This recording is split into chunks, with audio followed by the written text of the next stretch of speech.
Hola, bienvenidos todos. Welcome to the Save the Frogs World Summit 2022.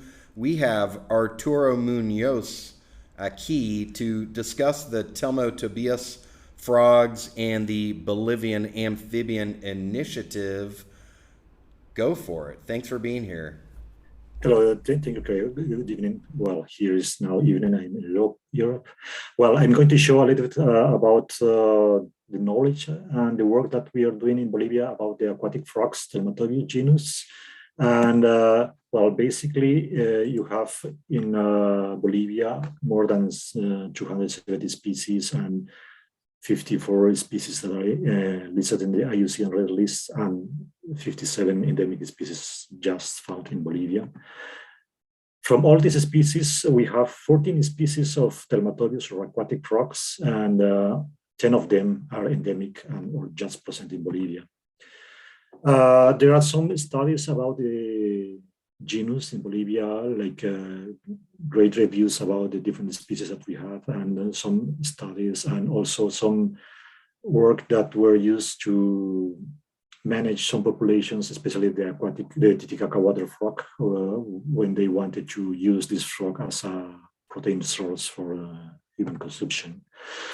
Well, basically, all these aquatic frogs or the genus Telmatobius the distribution is just in the Andes, above 1,800 and maximum 5,000 meters above sea level.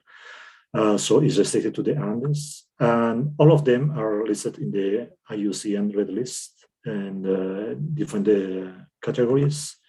And also, one thing that we have in Bolivia is several species are not yet described. So there are a lot of new species that need to be described.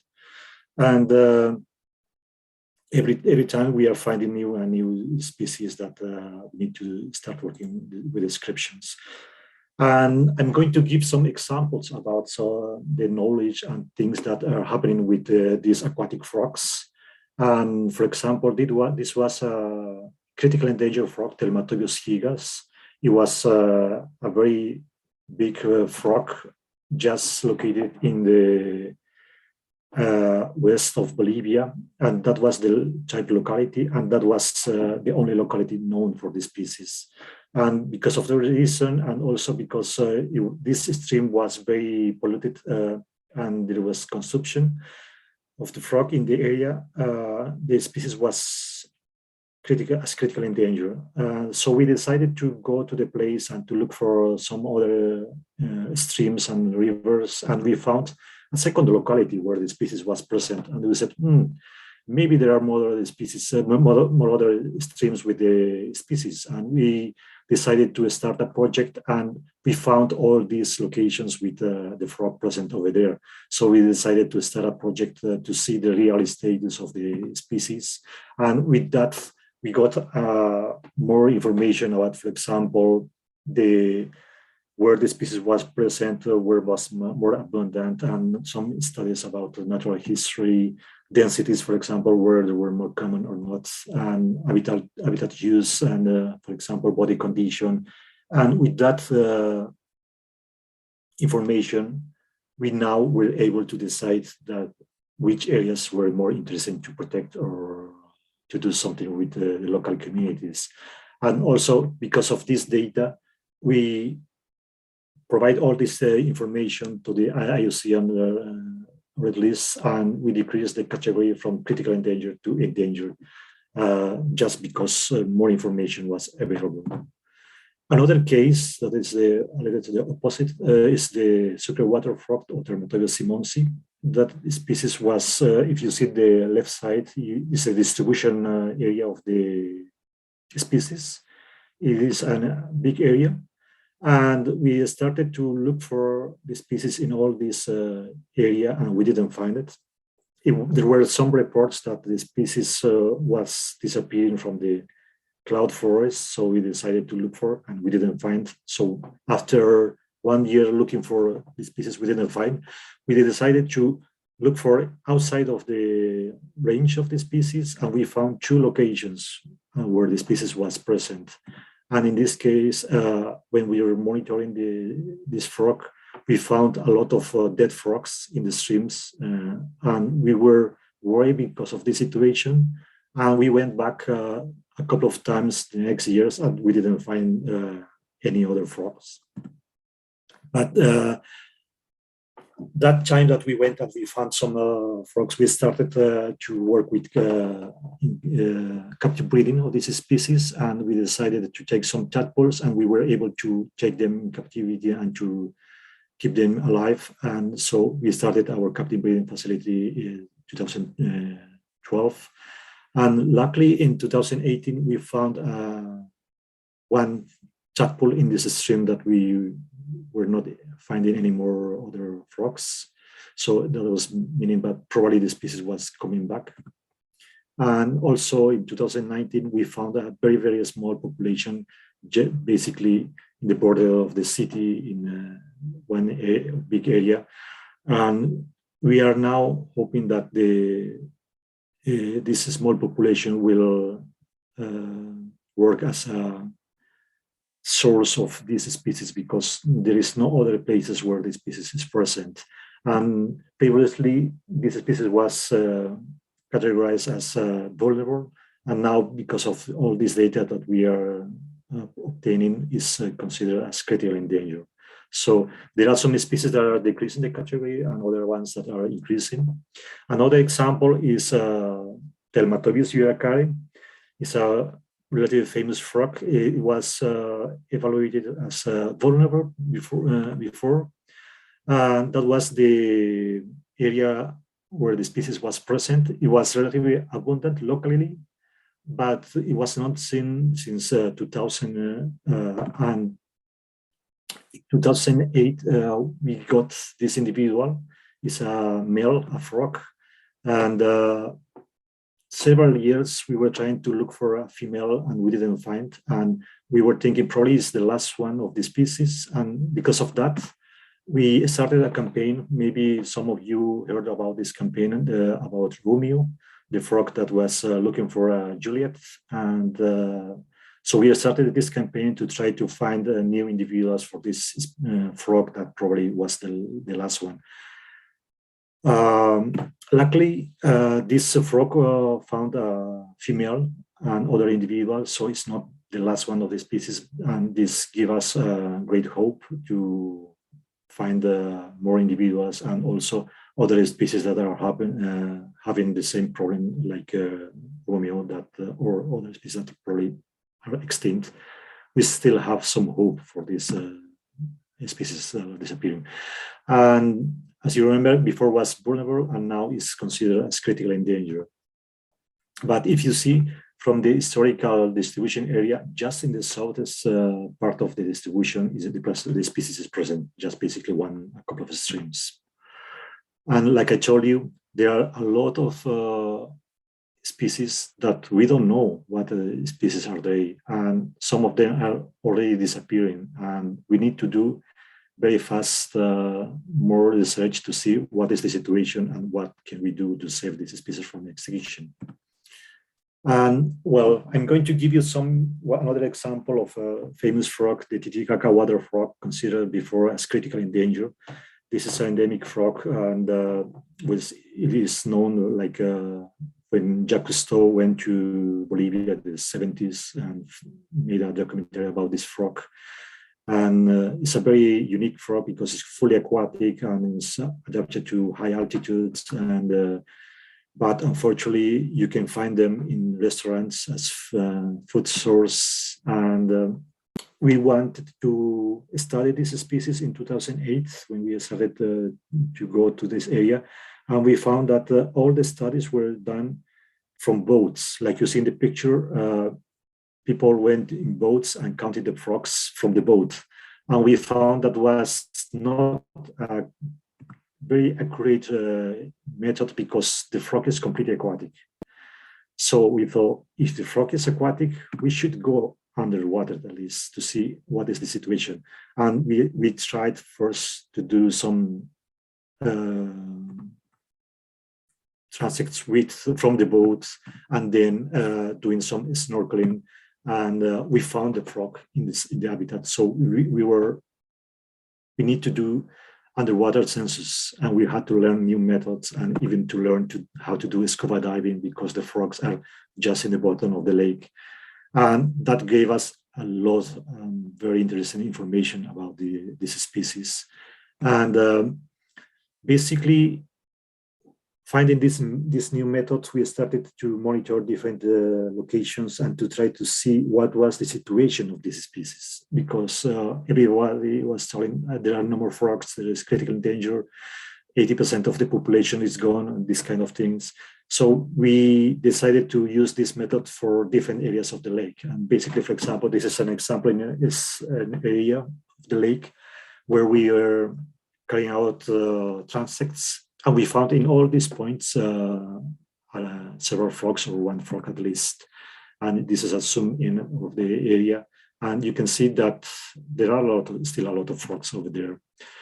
We also took a lot of information about the habitat to see what were the requirements of for the species. And we built a very complete database about the water quality, for example, not just for this Titicaca water frog, but also other species of Telmatobius. And we have all different parameters. This taken in the future for future captive breeding programs where water quality is very important to do some work, because we saw that water had a huge impact, and previous programs working with captive populations didn't succeed because of water. And so we decided to build up this database that is available for people that need or is working with those species. We also obtain information about temperature, for example, what was the temperature in the lake, because there were some publications, but not too much detail. For that, we installed data loggers for 2 years in different areas of the lake and different depths. And basically, we got a nice graph with the temperature variation. And you can see that there is a fluctuation between summer and winter. And also there is a variation of temperature at different depths. And we saw that that, for example, shallow water has higher variation than the deeper waters, that its temperature is more stable. And also we saw that frogs are more active at hours where the temperature is higher, and also when the radiation is solar radiation is higher. And we found out that also there is thermoregulation of the species in the lake that was not known about the species or other amphibians, aquatic amphibians.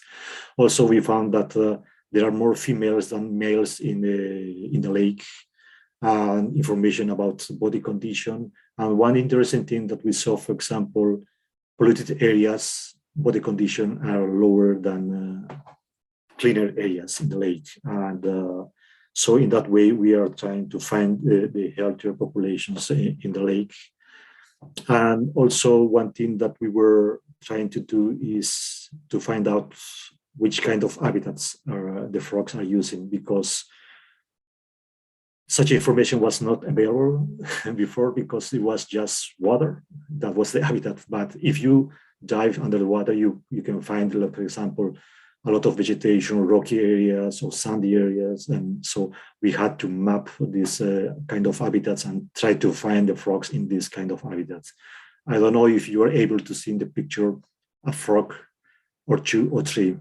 It is a very difficult task to find, and sometimes you have to train your eye. And it's a huge difference, for example, if a trained eye is looking for the frogs, or kind of other people that are not trained, they find basically 1, 2, 3 frogs, but a trained eye can find like 30 frogs in the same area. So it's difficult to work with this species. But even that, we were obtaining information, and we got a nice idea which kind of habitat the frog is using more.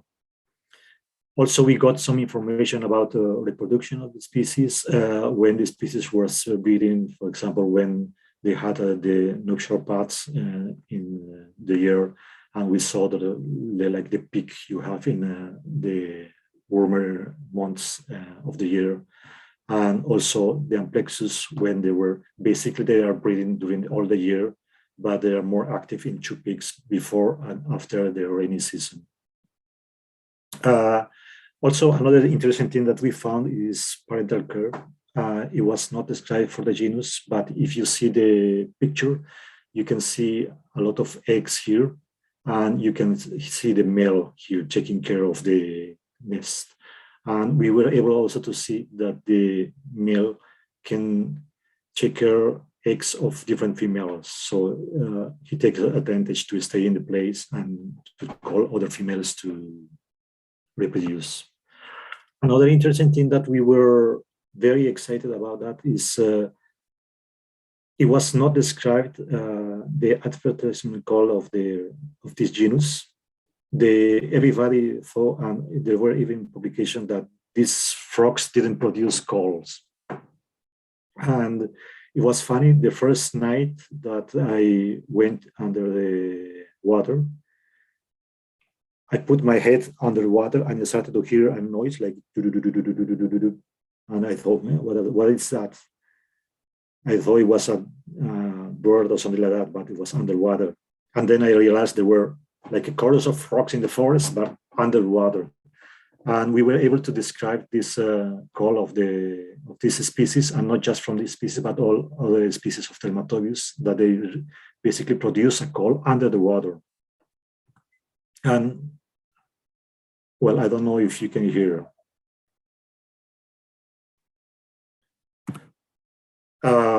Well, also we obtained information about the diet. Unfortunately, we found a lot of dead frogs all the time, but we took the advantage to get information opening the gut of the frogs. We got a lot of information what the frogs were eating in the wild. And we also found that the frog is, they eat each other. But getting information about what the frog is eating in different depths or habitats, and also big frogs eat some things, and small frogs they eat other things. And basically, I did my PhD with the foraging strategies of the frog, and we got very interesting information about the diet of the frog in the wild. Working with stable isotopes to see the diet, we also found like a trophic niche of the species in different regions. And we saw that, for example, that the frog is eating different things in different areas. And for example, you see this kind of holes, how to say, circles, and you see the red is completely different to the black and green. It's because the black and green is from the big side of the lake, and the red one from the small side of the lake. So they basically are eating different things in the sides of the lake. And also we saw that there is a shift of the diet from small frogs to big frogs. Small frogs are the black ones, the medium-sized frogs are the red, and the big ones are the green one. So there is a shift, and they change the diet depending on the size of the frog. Another question that we had always was how long the frog can live, because we have frogs, adult frogs already breeding 2 years old, and they are like 5 centimeters. But in the lake we find almost 20 centimeters adults also breeding. And we didn't know how long they can live. And for that, we were trying to use different methods, and we found that counting the rings of the phalanges was a method.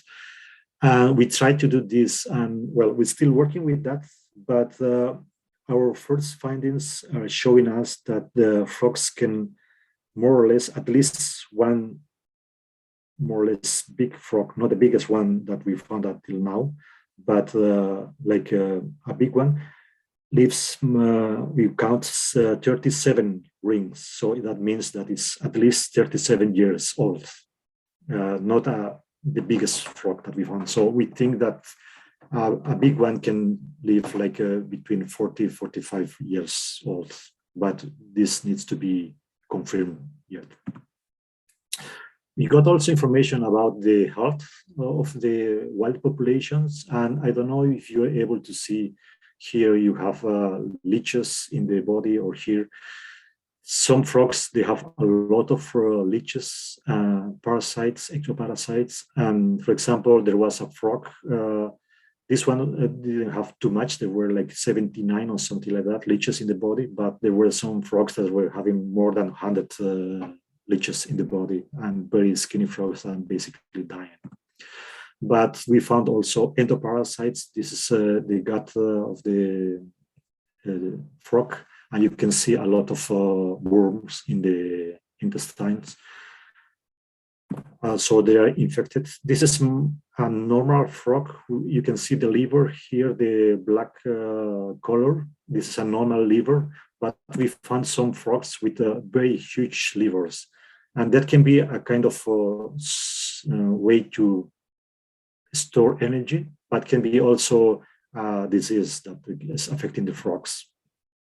And if you can see this frog, if you count the legs, there are not 4 legs normally. This one has 5 legs. We found a lot of deformations. This is the most extreme, but some of the frogs, they are lacking fingers or extra fingers and several deformations. And also another thing that we find a lot is, like, for example, if you see here, the fingers are basically bones. And there are a lot of individuals that are just basically without fingers. And we don't know yet what is the problem with these frogs. Another problem is that we find a lot of frogs with white eyes and basically blind. They are not able to eat. And sometimes they basically die because they're not able to catch the food. Also, other kind of threats is a lot of pesticides in the surrounding of the areas of the lake, and also 2 exotic species of fish, trout and silverfish, that are introduced they were introduced in the 40s and 60s in the lake, and basically they are predators of the frog, and also is a competition for the frog because they use the same resources. Before the introduction of this fish, the frog was the top predator in the lake. Also, another threat is the use of the frog for protein source, but also in the market now is offered as for frog juice. And you can see in the markets that the people basically put the frog in the mixer with other things, and they offer as juice for different kind of things. They say that they cure different things, or if you want to be more intelligent, you can drink more this juice, these kind of things. It's like kind of a rhino problem in China. Based on all this data, we were able to show that the frog was not in such a big problem like it was for at the beginning. We basically found that the method was more the issue, because we still find in some locations the same numbers that Jacques Cousteau found in the 70s. And we also got more information about the natural history, reproduction, all these kind of things. And because of that, we proposed to lower down the category of threats, because it was critically endangered, now it's endangered. It was a big discussion about this, but we think that Titicaca water frog is in the best conditions, or better conditions, than other frogs of the genus. You can see other species from the genus that working for 5 years, 7 years, you find just 10 individuals or even none. And because of that, we said that Telmatobius culeus should be probably in danger, not critically endangered, because we still find a lot. Everybody thinks or asks me how many frogs you have in the lake. And unfortunately, we are not able to say how many, because we cannot give just a basic extrapolation, and that's it. Because as you saw, there are different habitats and different depths, and the frogs are using different amount of, or you can find different densities in different habitats. So it's difficult to just extrapolate. So basically, what are we doing to work with Telmatobius in general? We are working mainly with Bolivian Amphibian Initiative in 4 main components. It's research, some things that I already showed. Capacity building to try to work with more people working with these frogs, education, and captive breeding. In capacity building, we are organize training courses, national Bolivian level or international courses. For example, the first course that we organized in Titicaca was in 2009 in Bolivia, 2011 for Bolivian and South American students. And also one thing that we do is to work with local communities. And we, for example, here are training somebody from the local community to do the snorkeling and to help us to count the frogs. And also working with other countries. For example, we share the species with Peru, and we train people in Peru in 2012, for example, to use the same method that we are using. In that way, we can compare the methods. And again in 2013 or in Lima, Peru. Also doing some training with amphibian husbandry of this species and other species of Telmatobius, together with Amphibian Arc, trying to share our experiences breeding the different species of Telmatobius, not just in South America, but also in Europe, where we try to share our experiences and the findings that we are getting. Also, we try to work closely with students and young biologists, and we take them to the field to train them in the wild, to show them how to work with these different species. So in that way, in the future, they can start their own projects working with the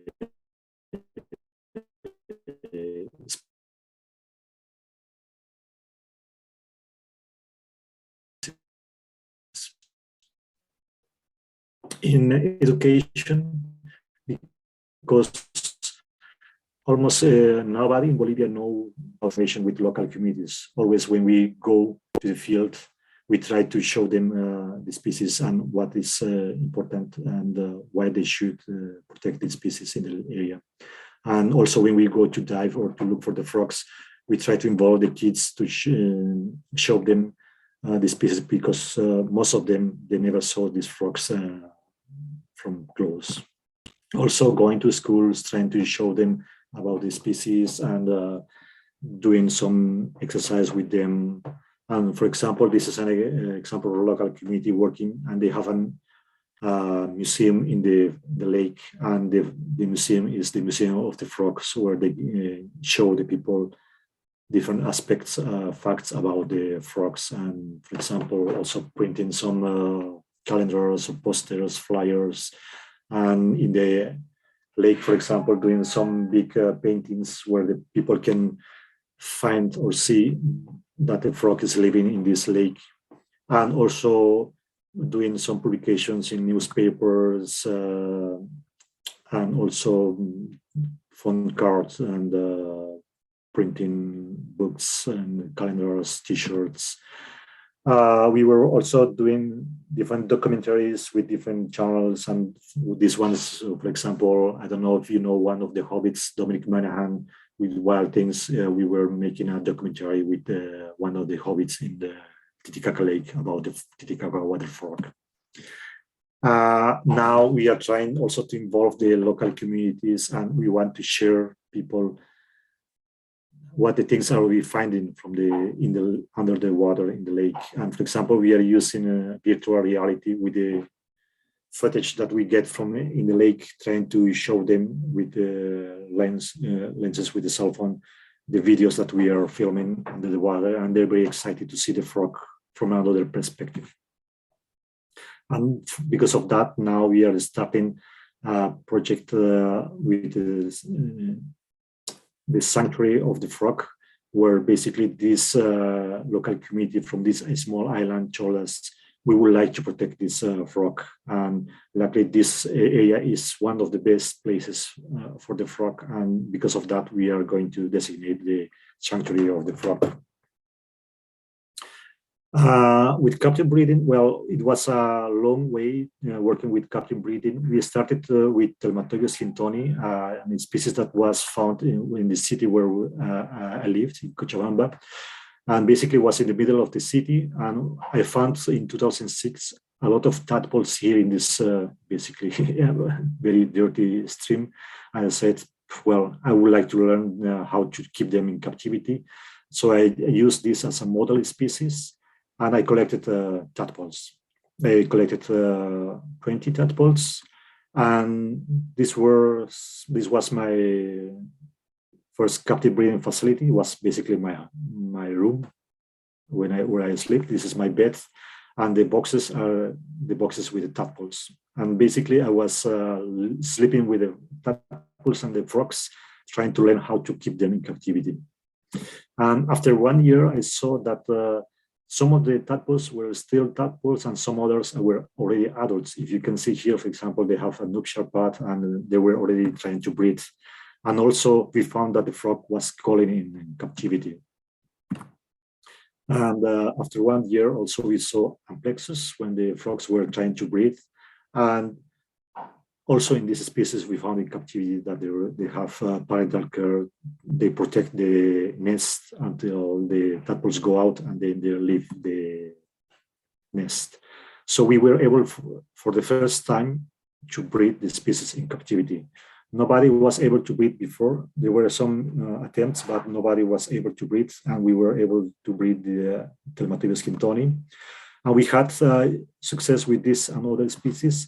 And we wanted to apply for other species, like Titicaca water frog or other species. Because of that, we decided to increase our size and our aquariums where we were working. And so we were working a bigger scale. And we installed a shipping container with a lot of aquariums to hold these different species and try to breed them in captivity. And with biosecurity levels in that way that these frogs were able to go back in the wild if was needed. We took advantage that we had the frogs in captivity to do some research and to learn a lot about the species and because we were having the frogs with us all the time. So we were able to use, for example, to see if we were able to differentiate frogs because of the design to monitor the individuals. And we saw that the patterns is still the same. For example, this is 11 and 2014. The patterns you can see is still the same here. It changed a little bit, but it's still the same. So you can identify individuals. We use also Elastomers to mark tadpoles. And we can see that the adults still have the Elastomers or alpha tags. We were finding that can work, but not so good, or microchips, even telemetry. So we were testing different things and we learned a lot. And we also now working with different institutions trying to help them in with confiscated frogs because they sell the frogs for juice, like I told you, and they confiscate, and these frogs are now in the exhibitions in the zoo in La Paz City, where people can visit and see the frogs from first hand and to learn about this species. There is a lot of work to do, and there are a lot of publications that we already have, but still a lot of work that we need to do because almost nothing is known, like I told you. And we are open for collaborations with different institutions or people. Can be from students to PhD or even professors. And we are really open, and you are more than welcome to collaborate with us, and please help us. Always help is so more than welcome. And we are trying to publish our results. Sometimes it's difficult because we work also to get funds and also to do some publications, and time is our worst enemy. If you want to know more about the project and what are we doing, you can visit bolivianamphibian.org, and you can see some of our projects that we are working now. And also we have a Facebook page where you can see more about frogs. And normally we also give some presentations, national level or international level. This one was in London, when we share the information about all the findings about the frogs that we are working with. So basically, this is my presentation, and thank you very much. And I don't know if there are some questions.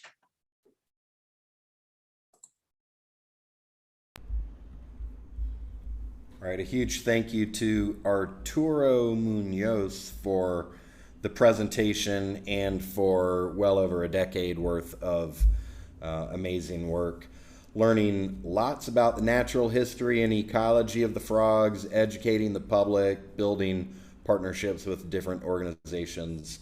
Felicitaciones y mucha suerte adelantando. If anyone out there has questions, go ahead and chat them in. We've got about 7 minutes here, and then we'll have Julio San Martin coming up. So we have plenty of time for questions.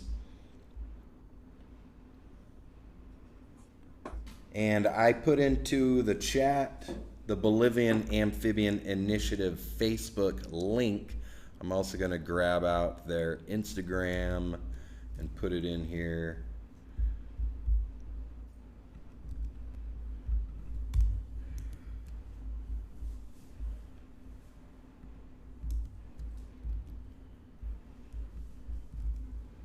All right, there's a Twitter link. Instagram didn't go through, but go follow them on Twitter and Facebook for certain. Let's see. Here comes a question from a man. Research the deformities you've observed in the Titicaca frogs. What was the question? Sorry, you were freeze for a moment. Hello, Arturo. I was wondering if there were any plans to research the deformities you've observed in the Titicaca frogs. Yes, we are trying to see what is happening over there. We have some individuals that we found and we collected them, and we want to see if there are trematodes or what is the reason, and also other things. And together with the Bolivian government, we wanted to know what is happening, because we found a relationship of the polluted areas also can be also pollution effect, but we are not sure. And if somebody has experience or is interested, more than welcome to work with us, please, or if you have any contacts. But this is our idea of collaborations with people. And for sure, we want to use this samples that we have. All right, another question. What are the diet items that you use for your captivity frogs? Yeah, well, basically, there are different things that you need to take into account for captive frogs. Mainly, now this frog is everywhere in the world, basically in US, Europe. And the easiest prey item to offer them is earthworms and fish. You cannot give them cockroaches or crickets because they're aquatic and the insects are going to die very fast. But fish and earthworms are going to survive. But you have a problem of calcium phosphorus ratio, and you can get metabolic bone disease. So you have to increase your calcium levels, and isopods, aquatic isopods is a good item, but yeah, it's more difficult to breed them in captivity. We saw that, for example, comparing the diet in captivity and the diet in the wild, you have a lot of fat content in captive diet and low levels of calcium, and compare with the wild diet. So we need to take into account this, and unfortunately, earthworms, even if they eat a lot, there are some issues with that. The best option will be isopods, aquatic isopods and fish.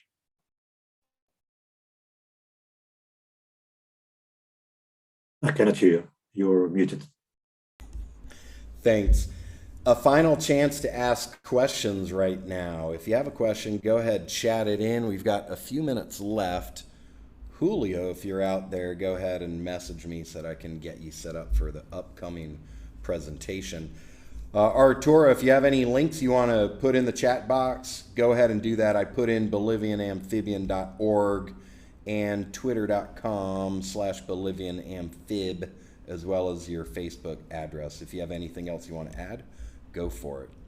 Yeah, I will put some links over there. Okay. All right. Why don't you go ahead and stop your screen share? Yeah. All right. Welcome everyone out there. If I haven't sent you a welcome since you showed up here. I was actually in Bolivia in 1999 and I just found a photo. I've got one photo on my computer. I thought I had one from Lake Titicaca where I slept in my tent one Christmas Eve. Woke up with some snow there. Let's see, is there a way to get the frogs protected so they don't get put into juice? Well, basically the frog is in the IUCN list and also Appendix 1 of CITES is protected, but it's Okay. still Yeah. They don't. So it's more about enforcement and education. Yeah, this is the reason that we're putting a lot of effort with local communities.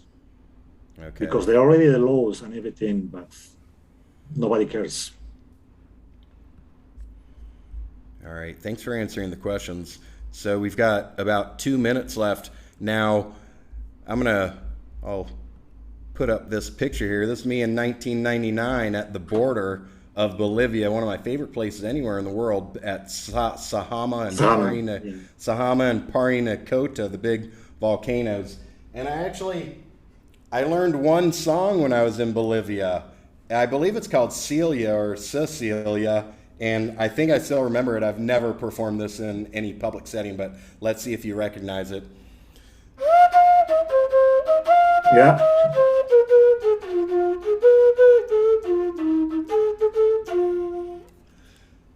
Yeah, it's very famous one, at least in Bolivia. Good. All right. Nice. Thank you. You can play very good. Yes, thank you. All right, thank you so much for being here, and a lot of luck going forward in your work.